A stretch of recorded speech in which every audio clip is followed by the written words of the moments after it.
Hello everyone, I'm Vini and welcome to my first video actually talking to you guys. And before I start, I'd like to say that if you're a subscriber because you like my music quizzes, don't worry, this new series of videos will not affect the frequency at which I release new quizzes.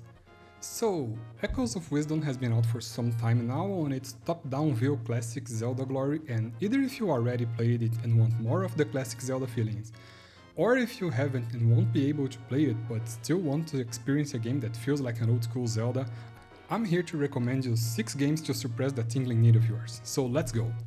I'll start the list with some games that are more similar to Zelda and then proceed to games that resemble or are inspired by Zelda but are their own things. The first one is Adventure Time, The Secret of the Nameless Kingdom, released for PC, PlayStation 3, Xbox 360, PlayStation Vita and Nintendo 3DS. I'm not really one for IP games, and Adventure Time is an IP with lots of games by now, and I've played some of them since I do like the Adventure Time setting and universe. While most of them were kinda underwhelming, this one really stood out for me. It's not only inspired by Zelda, it pays a lot of homage and has a lot of reference to older Zelda games, especially A Link to the Past, sometimes even feeling like a rip-off or a clone, but it actually does a good job at being a good rip-off.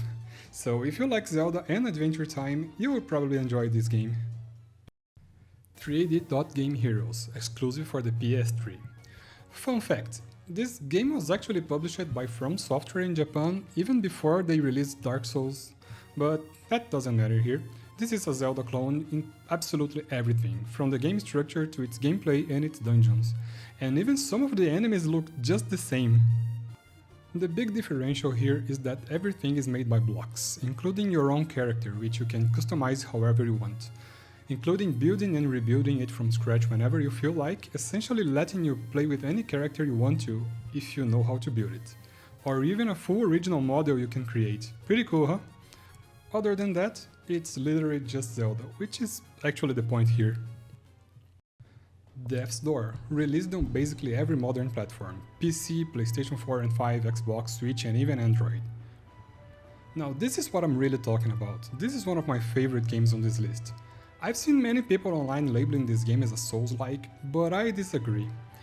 While it does draw some inspiration from the Souls games, the only memorable Souls-like elements here are the dodge rolls and the fact that the early game may seem a little difficult. But don't be scared, this masterpiece has much more of old Zelda DNA than Dark Souls. This indie game puts you in the role of a crow that works as a reaper and goes on soul collecting missions. While you explore and fight bosses, you will unlock new weapons and skills that will let you progress to new areas on the best Zelda style there is. It may seem a little ruthless at first, but once you start getting a few upgrades here and there and get used to the gameplay, you'll see that this is a pretty good challenge, but never unfair or too frustrating. Also, you'll have to rely a lot on your memory and sense of direction. This game does not have a map, but getting to know where to go while finding a lot of secrets in the way, it's part of the fun. Anyway, awesome gameplay, amazing soundtrack, beautiful visuals, just do yourself a favor and give this game a chance. Tunic, again released on basically every modern platform, like PC, PlayStation, Xbox, Switch, you name it. It doesn't really need a genius to know Tunic is inspired by Zelda, I mean, seriously. However, this one, unlike Death's Door, has much more Souls-like elements than expected. This game can be hard, like really hard. And I'm not even talking about its combat or exploration, I'm talking about the puzzles here. They can be so freaking mind-blowing and so crazy that will surely get you yelling like, what the hell is going on here once you manage to solve them. And that is a good thing actually. Tunic is one of those games that really reward you for thinking outside the box. I loved every second of it. Also, in case you find the combat too frustrating, this game brings many accessibility options to help you. Don't feel guilty about using them, they are in the game to be used. Stranger Things, the game. Exclusive for mobile or Netflix games now. I don't really know how this works, but back when I played it, it was a free mobile game. Also, apparently it's now called Stranger Things 1984. It seems that they changed its name for some reason. Okay, I know I said I'm not really one for IP games, and here I am talking about another IP game, but hear me out. This is also a pretty solid game, clearly inspired by Zelda. with a big map to explore, hidden upgrades and collectibles, dungeons and everything, all following more or less the events from the first season of Stranger Things. The twist here is that instead of obtaining new skills, you get new characters joining your party, and each one of them has their own set of skills and weapons, and it's up to you to know how to use each of them to unlock new areas and find new secrets. It's a good game, believe me, even if you're not a fan of the show or haven't even watched it, you'll still be able to enjoy it. The Binding of Isaac. Originally a PC exclusive, but it's now available on basically every platform, including a lot of remakes and re-releases and DLC, and really, there's a lot of content. I know this is kind of a long shot from the theme of the video, but I'll make my point here. Binding of Isaac is a roguelike game, meaning that you play it by runs, each one from the beginning up to the end or until you die.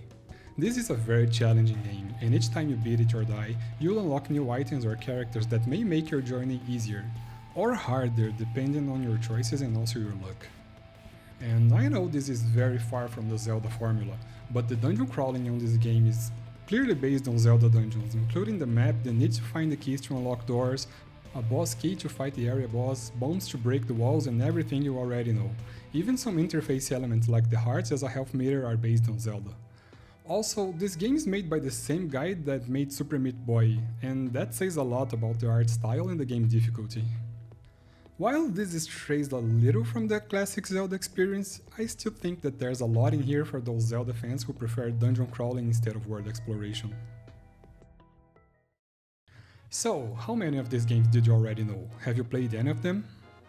I know that there are probably like 100 other games that could fit into this list, so if you know any other game like this that wasn't mentioned, tell us in the comments. I'll probably make another video about this someday.